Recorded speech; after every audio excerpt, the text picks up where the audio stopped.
विलादत बैतुल्लाह, फातिमा की विलादत बैत रसूलुल्लाह।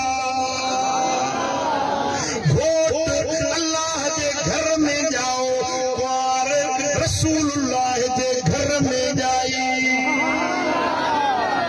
केडो सोनो जोड़ो, सुभान अल्लाह।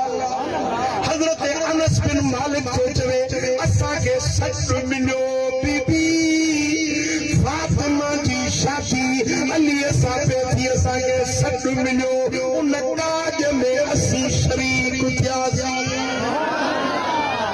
हजरत अनस बिन मालिक को चवे वल्लाहि मा रअयना इरसन अहसन कत्तु मिन्हु, अल्लाह जो कसम असा जिंदगी में एड़ी भली सोहनी खुशियां वाली शादी थी न ॾिठी जेड़ी अली जी शादी भली ॾिठी।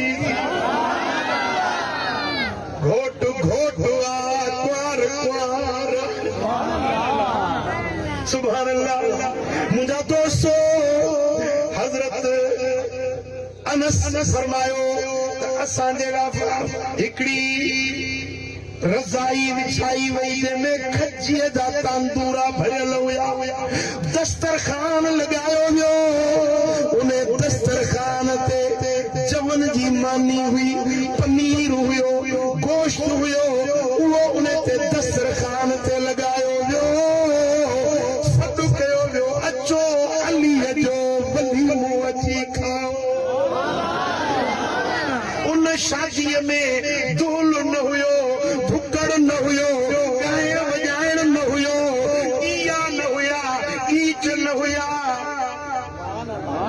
अल्लाह जे नबीअ जी न्याणीअ, मुहम्मद करीम जी न्याणीअ, अलीअ जी राणीअ। ॾाज छा ॾिनऊं, हिकिड़ो जंडो अटे पीअण जो, आज जा चूड़ा आहिनि, पाणी पीअण जा ॿ प्याला आहिनि, हिकिड़ी खली आहे जंहिंमें पाणी थधो थींदो आहे, पाणी पीअण जी खली आहे। हे ॿिन्ही जहाननि जे सरदार जी न्याणी जो ॾाज थियो आहे। जे चाहिनि हा त दुनिया सॼी जूं नेमतूं पंहिंजी न्याणी खे ॾाज में ॾेई सघिया थे। किताब जो नालो आहे जामिउल मोजज़ात, मिस्र जो छापो आहे। उन में हिकिड़ो वाक़ियो लिखियो अथसि, हदीस रिवायत आंदी अथसि त जेॾीमहिल हुज़ूर जन बीबी फातिमा जो निकाह पढ़नि पिया हज़रत अली सोणे सां, साईं फरमाइनि था ओ फातिमा तोखे अली घोट बणाए था ॾियूं, 300 दीनार हक़ महर मुक़रर था कयूं, छा तोखे अली क़बूल आहे? साईं अर्ज़ कयो या रसूल अल्लाह, मूंखे अली क़बूल आहे पर इहो हक़ महर क़बूल न आहे। फातिमा जेकॾहिं इहो तोखे हक़ महर क़बूल न आहे त पोइ कहिड़ी शइ तुंहिंजो हक़ महर बणायूं? देर न गुज़री जिब्रील आयो आहे, या रसूल अल्लाह पंहिंजी न्याणी फातिमत ज़हरा खे चओ अल्लाह तो फरमाए त सॼी दुनिया जूं नेमतूं फातिमा जो हक़ महर मुक़रर कयूं था। इन हक़ महर ते अलीअ सां निकाह क़बूल अथसि। साईं खे हुज़ूर फरमाइनि था बीबी हींअर जिब्रील रब जो पैगाम खणी आयो आहे, तुंहिंजो हक़ महर सॼी दुनिया जूं नेमतूं बणायूं था। क़बूल आहे या रसूल अल्लाह? ओ मुंहिंजा बाबा साईं मूंखे अली घोट क़बूल आहे पर दुनिया जूं नेमतूं हक़ महर मूंखे क़बूल न आहे।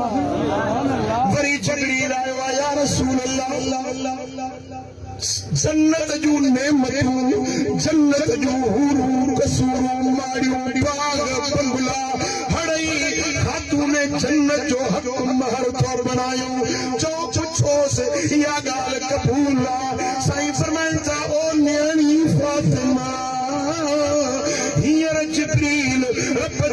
पैगाम खणी आयो तुंहिंजो हक़ मार जन्नत जूं नेमतूं मुक़रर थियनि पियूं इहा क़बूल थई अर्ज़ कई बाबा साईं मूंखे अली क़बूल पर ये जन्नत वारियूं नेमतूं हक़ महर मूंखे क़बूल न साईं फरमाइनि था पुट फातिमा भला तुंहिंजो हक़ महर कहिड़ो